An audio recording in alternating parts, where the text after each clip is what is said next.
Yes, welcome to No Ideas Original Podcast featuring Shannon, Mr. Rob, and Zane. What's up, y'all? How y'all doing? What's going on, bro? We got a special edition. We usually don't do Mondays, but this Monday is a good Monday, and it makes sense for us to have this gentleman on. So, without further ado, let's bring him right in. We got Lyndon O from Ozone AI joining us this evening. How you doing, man? I'm doing well. Thank you. How are you guys doing? What's up, sir? We good? Well, Good. all is well. So let's get right into it. Tell us what is Ozone AI, and when were you guys founded? Yeah, Ozone is a company that allows every internet user to control and monetize their personal internet data. We're trying to solve the fundamental problem that all the other companies in the universe, in the digital advertising universe, can control and monetize your data, but you don't have the tools yourself. So we're trying to fix that technical problem, give everyone free tools to do it. We have a simple Chrome extension. We're going live on Safari and Firefox. Anybody can get it. Simply get it from the Chrome Web Store. And then we give you back your data, and then you can choose with which advertisers you want to share it, and then you'll get paid for that process. We started the company in 2019. Myself and Ben Coleman, who was my co-founder, we met through the Google network. We were both at one point working for Google, so in the belly of the beast in Silicon Valley. And we saw this problem early on that companies like Google and Facebook were making very sophisticated tools to create a $2 trillion advertising market around personal data. What you do on the internet, your purchase behavior, where you go, what properties you like to visit, of course, things you like on Facebook and Instagram, being put in the hands of very sophisticated companies to gather your data behind your back. And we decided, let's do it in a way where it's not done behind your back. You have visibility and transparency and control over your own data. And we saw that as a huge opportunity, especially in the wake of Cambridge Analytica and a lot of data privacy scandals that emerged in 2018. There's a lot of public demand for this product. And we saw this as a way for us to go back and correct a lot of the wrongs of the internet. The internet was supposed to be a decentralized platform to let everyone be able to communicate with each other and to have control over those communications. And it evolved over the course of a few decades where that power was concentrated in the hands of just a few big players, Google and Facebook and the big ad tech players. So we decided to come in and meet users where they are on the internet and find a way to decentralize control of your own personal data. Okay. That's what's up. So let's get to the monetization of it. How do I control and monetize my personal data? Yeah, that's a great question. The data that is put on the internet right now is largely what you do on your web, on desktop, when you're surfing, and on mobile devices. So what we're trying to do is give you tools to harness both of those places where you're producing data. And so right now what you can do is download the Ozone Chrome extension, and that extension will ask you for permissions to track your browsing behavior. And then we will play back that browsing behavior on your account dashboard. And what we're doing as a publisher is serving you paid ad inventory, and then we're going to share the revenue that we get from advertisers with the users. Huh? Sounds like a clean deal. So Yeah. I'm wondering. So, in terms of the browser extension, what is it for? That sounds easy for a desktop and laptop, but for on your phone, what is it? You download the app on your phone, and that's how you're able to track the data via an app on your phone? Yeah, for now, we are just going to opt in your location data. Typically, when you have a mobile app, you give the app developer permissions to track, where you go. That's the only data that we're going to get from you on mobile, and then everything else is going to be done on web, on desktop. Eventually, we will. Our plan is to get other personal data absorbed through mobile, but for now, it's just going to be your location data. Yeah, I'm just wondering because I think most of folks' time they spend browsing is via their mobile device. So how Right. soon do you guys plan to have something, something that's able to allow you to capture more data from a mobile device standpoint? We are releasing a feature very soon. It allows you to explore deals, uh, conventional discounts and deals and promotions from over 12,000 brands. So these are the big box retailers like Best Buy and Target, Amazon. And then we're going to track the brands with which you interact the most as you explore these deals. And we're going to build a profile about the stuff that you personally like, your brand affinity, what kind of products you're going after. And then with that data, we're going to match advertising inventory to you. And this is all going to be done over mobile. Got it. Talk a little bit about the lack of privacy on the internet and the gross invasion these companies have of our personal information. Yeah, so we all have the experience of signing up for a service like Google or Facebook or Twitter or Instagram. And, when you create an account, they give you a window that shows you this massive document asking you to agree to terms and conditions. Very few of us actually read what's written in there. It would take a lawyer, many lawyers to even interpret what they're telling us. We typically just say, okay, yeah, let me in. And Right. in the process, when you do that, you are actually saying, I am allowing you to track everything I do. And that's done. The big secret is that that's not just what you're doing on that particular app or on that property. Right. You are also being opted into tracking on all these other properties, which is accomplished through what's called a tracking pixel. So when you click yes on that terms and conditions statement, you're basically saying, I allow you to embed a tracking pixel from Facebook on all these other properties, and I'm going to see what you do on all the other mobile apps on your device. So it becomes like this sprawling, kind of invasive network of spyware that's watching you, how you navigate on an app, what you click Right. on, what you purchase, etc. Not just on Facebook, but everywhere else. All your activity. All your activity, exactly. And most people think, it's just if I sign up for something on Facebook, of course they're going to see what I do on Facebook, but it's actually everything else. And the same goes for Google as well. So what happens with Google is when you sign up for Google services, of course, when you have Gmail and Google Maps and you use search, they're trying to build a profile and you're tracking everything you do on each of those properties. But what's also happening is they have a pixel embedded on all these other publisher properties. So when you're going to read the news, you're going to read, your daily news, you're reading sports news, you're consuming media content. They actually have a few lines of code embedded on that publisher property. Let's take, for example, CNN or Huffington Post or ESPN. And what they're doing is tracking you on those sites as well. What that pixel does is it builds a profile of the types of content you like to consume as you go from publisher site to publisher site. It also has permission to grab ad inventory from ad networks and then insert that ad onto that page, which is what creates that kind of annoying experience of consuming publisher content, and then there's suddenly a dump of some kind of advertising content in between the article that you're trying to read. Right. To display ads to the right, video, all this kind of ad spam that we typically don't like as users.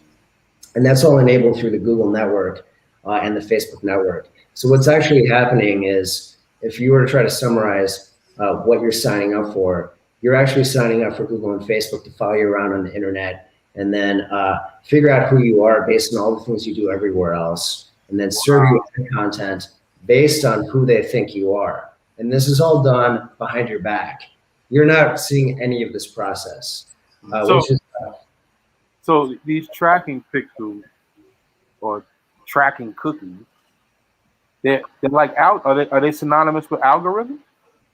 So algorithms are the models that are built to try to figure out who you are from that raw data.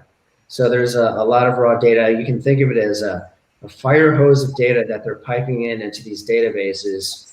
And then there's a team of, and I used to be one of these people, there's a team of data scientists sitting in Silicon Valley that has built a series of algorithms, which are basically just models to try to classify you as a person. So they try to bucket you into a specific category of user. Are you a sports fan? If you're a sports fan, are you a hockey fan? Are you a basketball fan, baseball, etc.? If you buy, fancy jewelry, what is your spending band in specific jewelry categories? If you're going on vacation, where do you like to travel? What travel? What airlines? What airline carriers do you typically use, etc. And then these models are all basically trying to put labels on you. So they're going to take somebody like me and say, this person fits into this bucket that is this particular income, this location, and they try to basically tell the story of your life in terms of brands and purchasing behavior. So all these algorithms are just telling a story of who you are. And the reason why this is so valuable is advertisers really only want to serve ads to people that they think are going to actually buy it. Yep. So it's the same as a billboard. You really only want to put a billboard in a place where you know that people are going to see it, and the types of people that are going to see it are most likely to call the number or whatever it is, act on the advertising. Mm-hmm. And the team of data scientists that are sitting around at Google and Facebook and all the engineers are really trying to give advertisers the most perfect set of eyeballs that are most likely to click on that ad that you're getting when you're reading a page. Wow. So, Lyndon, based upon the people that's viewing this episode tonight and the ones that'll see it, in the future, once you signed up, whether they have a mobile device that's iOS or Android, how do they get paid? Like, what are the perks behind signing up for Ozone AI? Yeah, there are two main ways that a user can get paid right now. And one is you can fill out a monthly survey where we are asking our users a few basic questions about their preferences. So for example, we'll ask you a little bit about your social media consumption. What particular social media platforms do you typically like to use? We'll ask you a little bit about your food and beverage preferences. When you order food delivery, on Uber Eats or Caviar or DoorDash, what cuisine categories you typically like to order within, and then shopping preferences, your favorite brands, etc. And you can get paid directly to your Ozone wallet right when you complete that survey. And from within that wallet, you can cash out through PayPal. So we're actually about to release a PayPal integration this week that allows every user to link their PayPal account to their Ozone account, and then they can cash out whatever's sitting in their Ozone wallet through PayPal. So that's one way that they can make money. Second way they can make money is, we're very proud of this, is to simply have the Ozone extension installed on your browser. And with that extension, we are going to pay you a weekly dividend for your browsing data. Every Ozone user is going to get paid 5 cents a week just for having the browser on. Okay. So what this looks like is this is giving back to users their browsing data. So browsing data is actually very valuable because cookies, which are used in the advertising world, are really trying to follow you around to see what tabs you have open. And then when you have that tab open, how much time are you spending on that page? And then within that page, what are you clicking on? What types of content are you clicking on? Ozone is replicating that process. And for the privilege of being able to follow you around the internet, we are going to pay you. So we're trying to return that power back to the user. Previously, this is all happening anyway. Previously, advertisers are able to follow you around the internet based on stuff you do on the browser and not pay you for any of that activity. We're saying you deserve to be paid for it. So every Ozone user is now going to be paid for having the extension on. Yeah. Now, also, my second question is, can you talk upon the other ways, other perks that people can get paid, whether they do surveys or play games on the Ozone app? Yeah, we are about to release a gaming feature where users can participate in a live game show, similar to a trivia style game show, and there will be a grand prize at the end of it. And we're really excited about this because it really just tests for pop culture knowledge, and anybody can come in and have a little bit of fun, answering a few questions that tests our knowledge of major events and major trends happening in pop culture, and there's a grand prize at the end of it. That's just one way that they'll be able to make money. We are actually developing a mobile-based gamified experience where you can rate a brand and tell us what you think of a particular brand, and then we will pay you for your vote on that brand. Yeah, I want to go back to what you were saying in terms of Facebook and Google when you were saying like the terms and conditions that people just bypass because they want to get in. There are some people, I think, that for them ignorance is bliss. Not knowing allows them to say like, oh, I'm fine with it. What do you say to people that may be fearful of knowingly sharing their data? I mean, we all know it all happens now, like you said, but what's the pitch, or what do you say to people that are like, wait a minute, you mean to tell me like this is actually going on? Yeah, that's a great question. We're trying to fundamentally solve for the lack of choice. So we don't want to coerce anyone into sharing data just by virtue of having our app installed. So what we want to do is say, here is a playback of all the things you're doing. You can have that for free. If you want to share anything with advertisers and get compensated for it, we'll give you the menu option to click yes or no. It's going to be similar to what you have on your settings on a mobile app. You can dial the switch left or right. We want to do that for users and give them the opportunity to either share or not share based on their level of comfort. When they are sharing, we're going to give them choice in their sharing preferences to select the types of companies that they want to share it with. So if you want to share it with health and beauty companies, you can. If not, turn it off. And then, it can be retail or sports, equipment, apparel, etc. And then we give you that menu of choices. And really what that's doing is allowing you to tell advertisers, I'm on the market for sports equipment. So I'm going to turn this on for now, and I'm going to get ads for whatever it is. Whenever I've accomplished what I wanted and finding the product that I want, I'll be able to turn that off. So the user is basically saying, hey, my eyeballs are ready for ads, and they can choose who they give that attention to. Nice. Are you compensated more based on how much you're willing to share? Yes.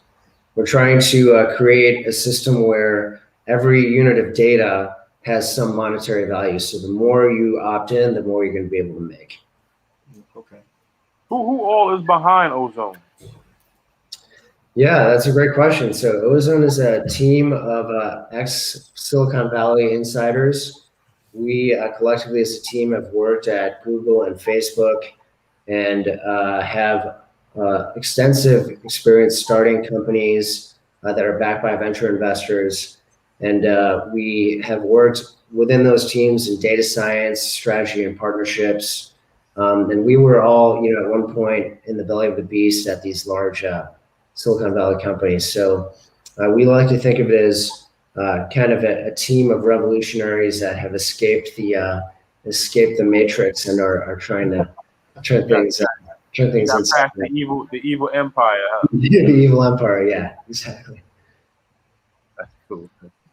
Now another situation is too. Tell us how we can generate more money based upon the things that you spoke about, previous. But what's the way that people can earn more money? Because don't quote me on this, but are you looking, I guess, in the near future to incorporate Bitcoin too, fractional Bitcoin? We are looking at Bitcoin. We're looking at ways to convert points that you would earn from your browsing behavior into Bitcoin. And really what we want to do is set up a network of merchants that will allow users to apply the funds that they've earned to get discounts from brands that they like.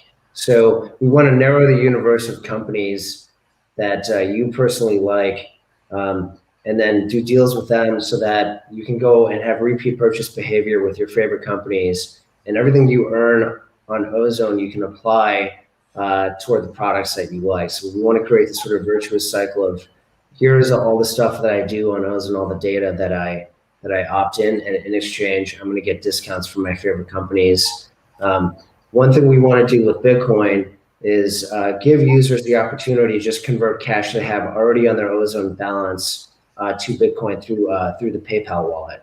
Right. So PayPal already supports Bitcoin purchases. You can transfer that money into PayPal and then use the proceeds to buy fractionalized Bitcoin.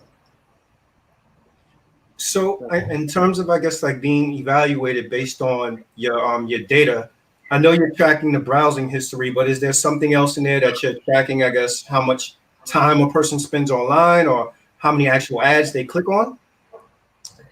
Yeah, right now we are not linking it to volume. We're just linking it to having it on or off. If you have it on, every user that has it on will earn a fixed amount of money. What we are looking at is the opportunity to opt in other data, such as your purchase history. So if you were to download, for example, your Amazon purchases to Excel, and every user can do that. Or if they were to give us permission to look at the brands that are in your Gmail inbox. So every Gmail user has a promotions tab where they're getting, promo offers from companies that they previously bought from, or, they've signed up for newsletters. And there's what we like to call a brand portfolio for every user that's sitting inside their inboxes. And what we'd like to do is ask users for permission to just grab those out of your email and make that accessible to advertisers so that every advertiser can see, if I look at a user's inbox, where are they getting receipts from which merchants? Nice. I've never looked in that promotions folder in my email account. I've never. It's usually filled with a lot of junk mail, but it actually tells a very specific picture of you as a user. You can see across multiple categories who are your favorite vendors, who have you previously transacted from. Yeah, I'll check that out tonight. I'm sure all data can be abused, but is there any data that's less sensitive than others? Yeah, that's a question that we get a lot. So what we think is the sweet spot for both users and advertisers is really the kind of companies that you've bought from before. What are the brand names that you have interacted with? And most users are really comfortable with sharing that data. If you're, we have a number of categories, for example, in your Amazon, household appliances, all the sort of necessities that you get delivered on Amazon Right. are really just kind of like day-to-day lifestyle things. And there's other data that's banking data, financial data, obviously your personal identity data that's a lot more sensitive, but that's less valuable to digital advertisers. So we don't really see a future where we have to get extremely invasive data from users in order for them to be able to make money. We're just saying, here's the stuff that's sitting on the top, kind of low-hanging fruit for users and advertisers, and giving both sides the opportunity to transact on that exchange. Yeah, it's just bridging the gap. Exactly, and it's out there anyway. And we're just giving you the opportunity to capture it, see what it is, and then give that back to advertisers. All right. Now I had got the privilege to go on YouTube and surf the net, and I saw how you guys, Ben, the co-founder, Ben did an excellent job of doing the presentation on Techcrunch. Tell us how that was a major play for you guys when you guys went on Techcrunch. Techcrunch is huge for us. So we had applied to be in the competition, which is called Techcrunch Disrupt Battlefield. And typically what happens is there's a process where Techcrunch is this major tech publication based out of San Francisco. And every year they host this competition among startups. And startups have to apply to get on stage and be able to present. We were very lucky to to have been admitted. I think what was really exciting about the experience was that TechCrunch really was looking for some companies that are taking on this particular problem of data privacy and data ownership in 2019 was very topical at the time. And the way it works is that, you apply, you have a short pitch, and you come in and they train you on what the demo is going to look like. And there's a very tight sort of window that you have to operate within. And it's a really great opportunity because you get in front of all these journalists who are looking for cool companies to track. And we were very early to have been there because we didn't really have product or revenue at the time. And when we got in, it was really about displaying this concept and getting people excited about a future where people can own their internet data. And that led to a lot of great conversations for us. And we were able to do a big part of our fundraise after Techcrunch. So we were very lucky to have had that experience. Now, my second question is, do you guys ever look into the future as far as going public? Yeah, I think that's a great question. I think very few startups will ever say we never want to go public. But we looked at this company really as we want it to be for the users, and the extent to which that we have the control over the product architecture and the design and the choices we can make on behalf of users, we want to maintain that control. Typically what happens when companies go public is they lose a lot of that control to shareholders. So that would be our big reservation about doing that is, ultimately, can we make the right decisions on behalf of users if we're actually accountable to public shareholders? Mm-hmm. Approximately how many users do you have now? And what would you say is the chief method that you go about recruiting users? Yeah, we're up to almost 30,000 users as of today. We launched in November. We just ran promoted ads on Facebook and Instagram and Google. One of the ads that's gotten a lot of traction for us is just showing the way the market is working in favor of all the big companies and really against the user themselves, who are the generators of the data. So we look at the users as really the free labor that's producing all this data that's going out to the big companies, and they're making $2 trillion a year total on user data, but the users have no piece. So we're just telling a story to users of these companies themselves, Facebook and Instagram. Here's all the stuff that's actually happening behind your back. Why not come in and get a piece of it yourself with these free tools? So that's worked really well for us. When we are running ads, we're usually acquiring users at a rate of 200 to 300 a day. So it's really just a matter of how many people can we reach at a given time. Yeah, I wonder, now having 30,000 users, how many users do you think it's going to be before the evil empire comes after you guys and say, wait a minute. I was just about to ask that, son. The data that we've been collecting from them, here it is now. You want to actually figure out a way to monetize it for them also, rather than us only monetizing it. Have you given any thought to what that may look like? Because I see that potentially there could be some pushback or resistance. Yeah, I was going to ask. Funny you say that, Shai. I was going to ask you, have you caught any controversy being so revolutionary? Yeah, we've had I'll answer the first question. Every company knows that every startup knows that Google and Facebook are they're the evil ones that are just kind of lurking and waiting to pounce if you get too big. So we are very mindful of their presence, but we're not scared, and we know that what we're really doing is valuable service on part of users and just giving them a fair piece of the property that they generate themselves. And so we think of ourselves even as just a public utility. So very few companies would oppose services that are doing things, free tools that are just acting on behalf of the public. And we don't really view ourselves even as a major threat to Facebook and Google if we're just providing a free service to users. So on the second point, we've had some people ask, "What's the catch?" And that's the pushback. And we are quite radical. We are a revolutionary company.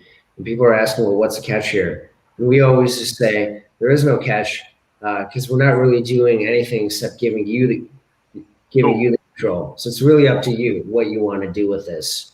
And I think that's what sets us apart from a lot of other companies that have tried this. We're not the first to try to pioneer data ownership for users. And what we're doing differently, however, from the first, I guess, the first wave of companies that have tried this, is we're not actually taking control of it. We're just trying to give the users the control themselves. And we just have corrected the technical asymmetry that existed before. Yeah, right. And I think you guys are you're using transparency.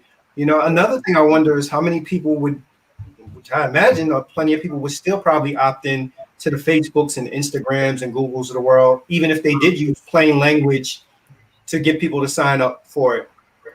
So what do you think prevents them from using plain language? Oh yeah, that's a great question.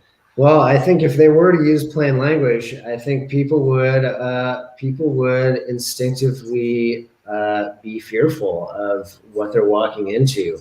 And I think if you guys have seen the recent kind of wave of documentaries that have come out on data privacy, The Social Dilemma is a really great one on Netflix. If you haven't seen it, I recommend you and all your audiences watch it. I always think this is a really interesting analogy. Somebody said that the only two types of businesses that call their customers users are drug dealers and big tech companies. And we know that big tech companies are trying to get users into an addictive experience and having a constant cycle of dopamine and different sort of stimuli to the brain through visual stimulus and psychological stimulus of using these apps.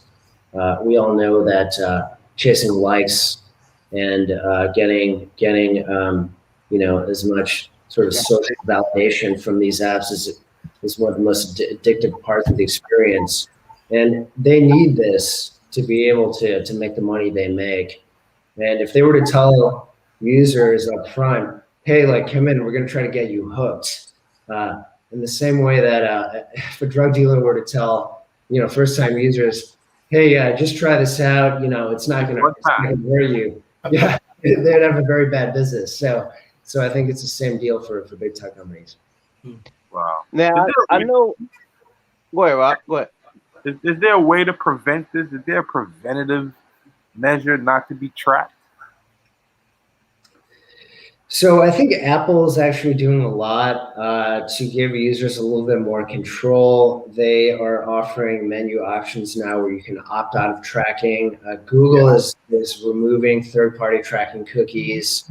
A lot of advertisers are trying to negotiate their way through what is now called the post-cookie world in anticipation of cookies going away. But really what that is still a unilateral choice made by these big tech companies to say, oh, hey, trust us, we're just going to do all these things that are going to be better for your privacy. And then users will have to sit back and just kind of take at face value what these companies are saying. And by contrast, what we're doing is saying, don't actually trust them. Take control of your data yourselves. Right. And continue to use these services. So we're fundamentally trying to take business away from these companies. We're all going to continue to use social media and all these other consumer tech platforms because they're actually quite useful to us. But what we are saying now is all that stuff you do in using these services, have access to it yourselves instead of just them. Right. Finish this sentence. Ozone AI will be blank in 10 years. The largest internet company in the world. There you go. There you go.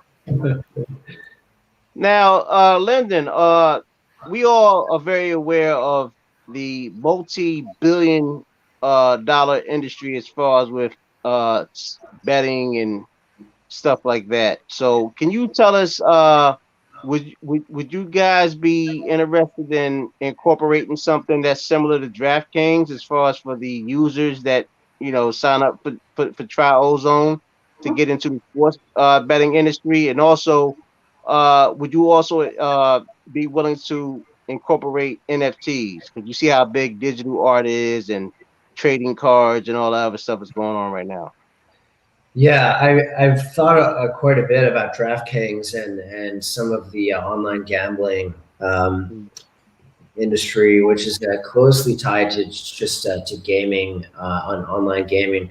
We haven't really thought too much about incorporating that without a novel experience for brands themselves to come in and have their own content be gamified. So what we would want is, let's say, for example, even just sports clubs. Sports clubs wanted to use Ozone as a place to get brand traction, brand awareness, and then also user feedback on their perception of that brand. We would want to gamify that experience, so we could take, a couple of, let's just say, a couple of baseball teams or NFL teams that want to come in and say, what do you think of the ownership of this club? Are you bullish? What do you think the record is going to be? How are they going to do this season?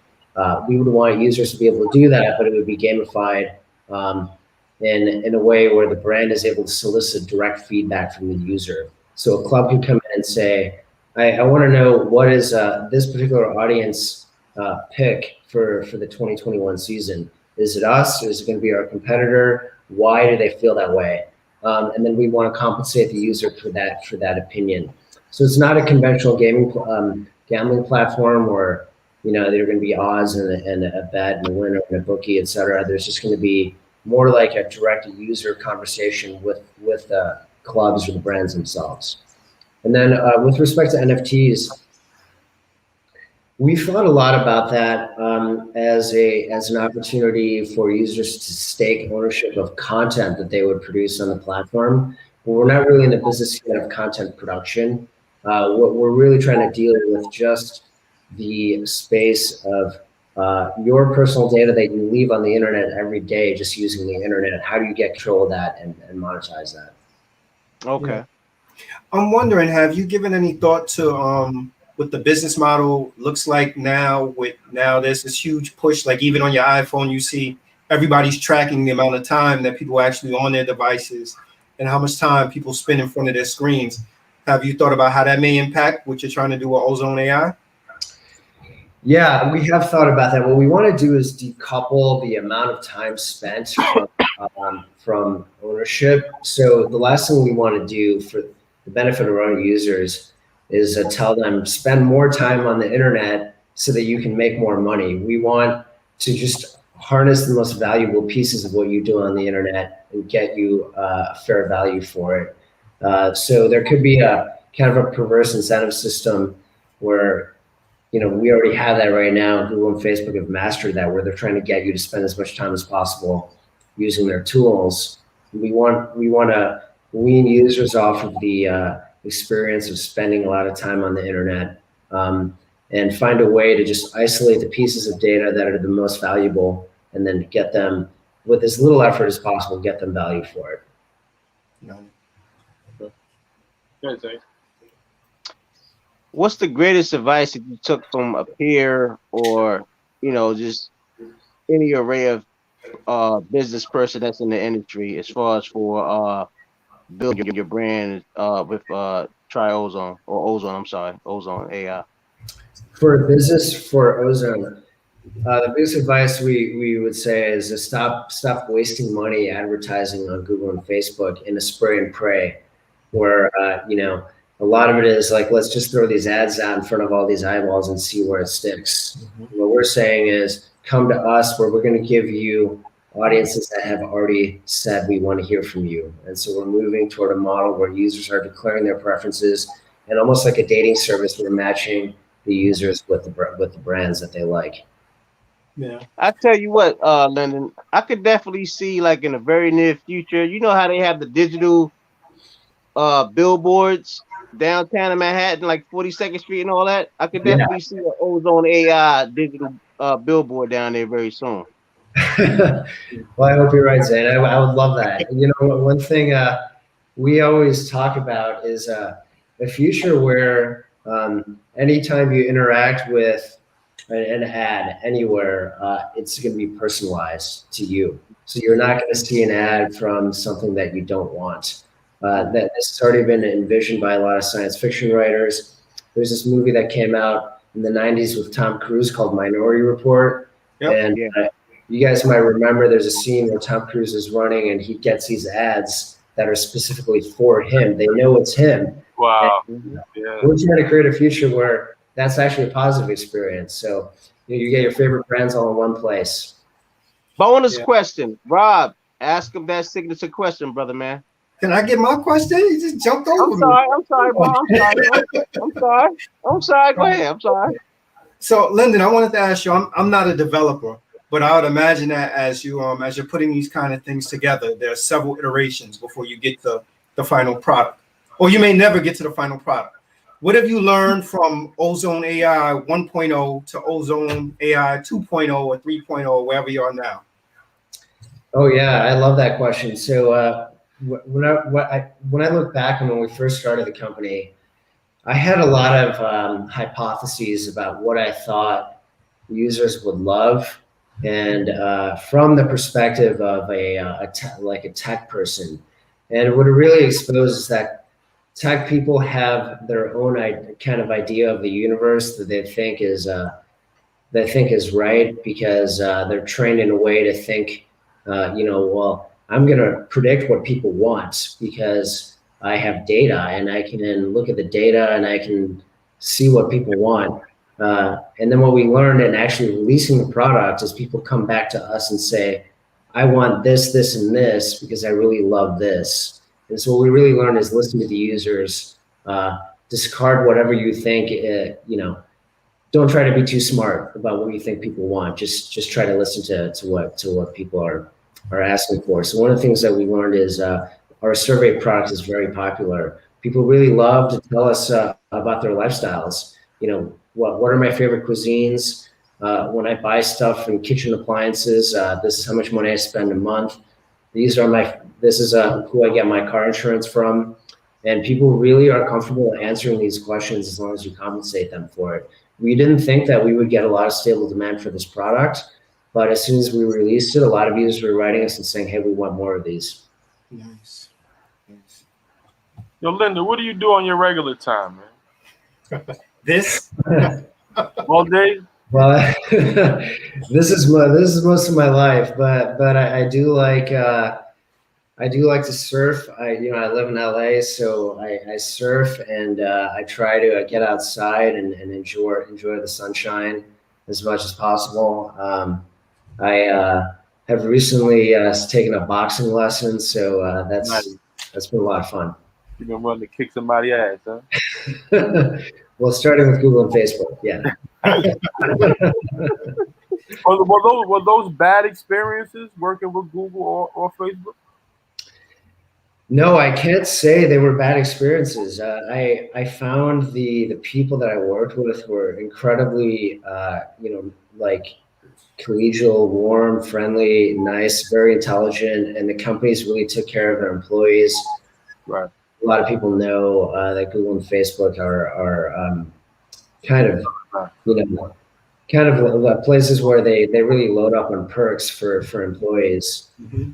I always thought they were incredible places for me to learn how to think like a tech person and how to build tech. Right. Just look at what they do as they became victims of their own success, and they don't have a way out to treat their users better, and they're kind of stuck. And this, I think, is a problem for a lot of big successful companies. They're stuck in their model. So I saw an opportunity to come out and do what I think a lot of people at Google would have liked to have done maybe 10 years ago. Wow. Wow, that's great. I'm gonna do the out of you, Rob. Ask him that signature question, brother, man. Lyndon, let me ask you this: how so important is the human imagination? Oh yeah, that is. I think that is the most important thing in anything. That when somebody's starting something from scratch and trying to bring something to life from zero, the imagination, I think, is more important than any skill set, because you can create the skills out of the imagination because I think human drive and determination is ultimately what produces skills. And to get drive and determination, you really need imagination and inspiration. So I've always had the philosophy that people really need vision and conviction, and everything else follows from that. It's a good recipe. It's a great recipe. It's interesting listening to you talk about your experience with Google. I've always viewed Google, Facebook, and Apple as kind of like the places that were at the forefront of innovation. But the way you describe it is almost like you've created something so great you don't see a way out. I could get with that.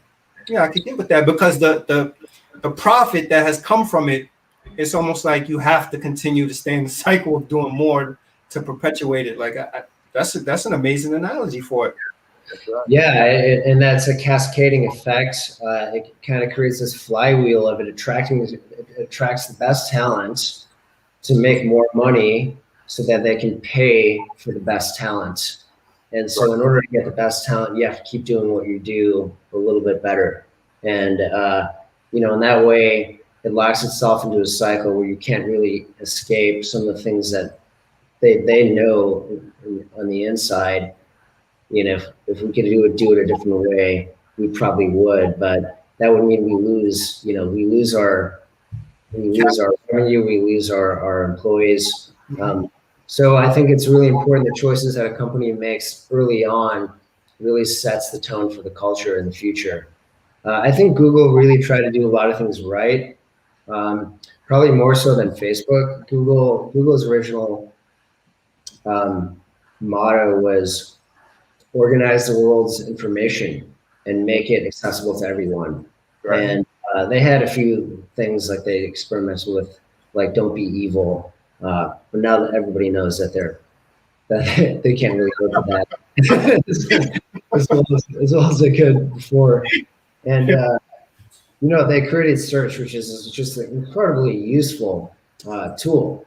And they pour so much of their budget into optimizing search. And when people think of AI and deep learning and machine learning, really where a lot of the best AI and machine learning is happening in the world is in Google, and particularly in search.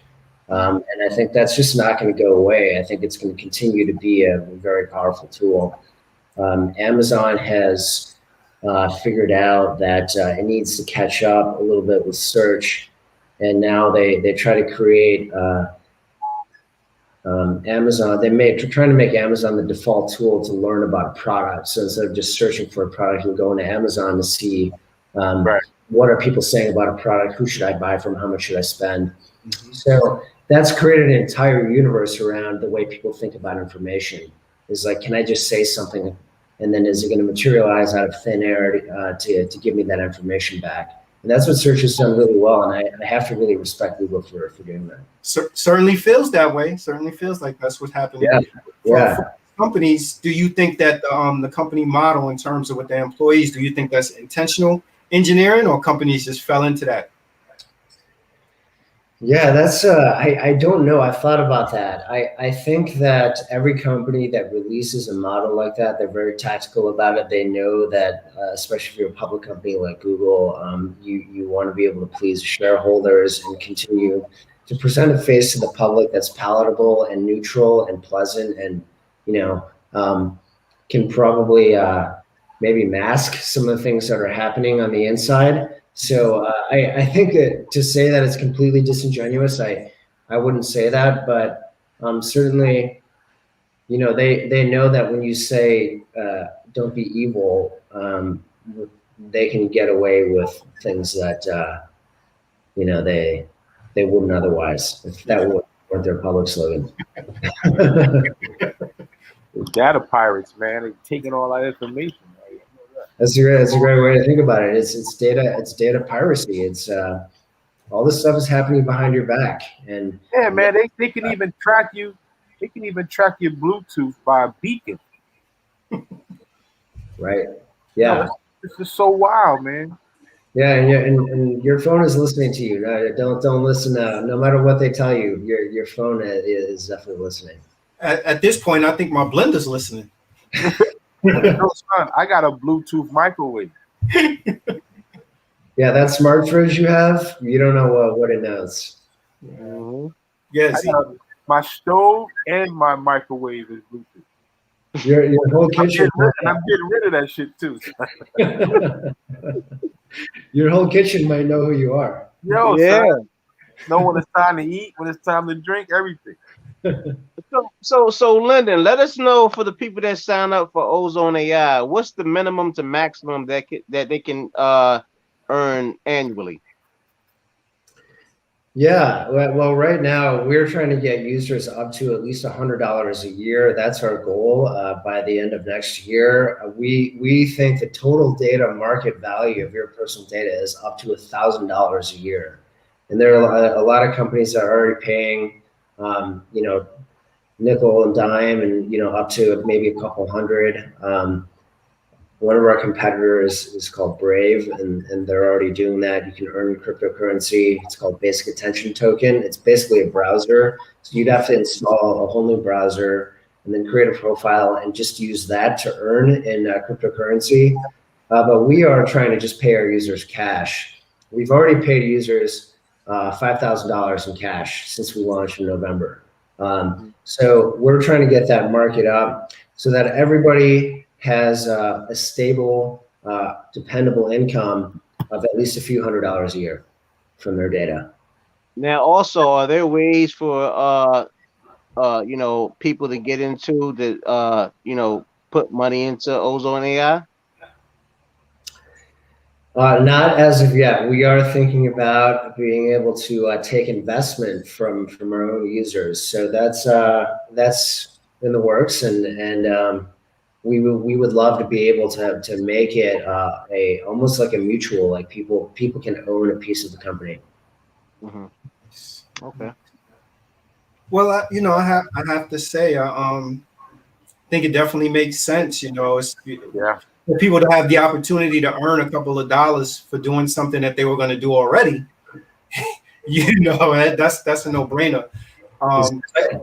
Yeah, like I said earlier, I think that it's sadly though. I think for some people, like ignorance is bliss, and what they don't know. Sometimes they don't know what they don't know. They don't know. But the reality of it is, signing up with Ozone, you're not going to be doing anything different than what you've already been doing. Yeah, that's right. So we're trying to meet internet users where they are already, and we're not asking you to reinvent anything the way you do anything on the internet. Just keep doing what you're doing, and we're going to return that value back for the data that you put out. Nice. Just like I said the other day on my post on Instagram, I said people are not trying to reinvent the wheel; they're trying to reinvent the will. WILL. Right. That's exactly right. Yep. That's the best way. That's the best way to put it. Change your thinking, man. You got to change your thinking. Change your thinking. Yeah.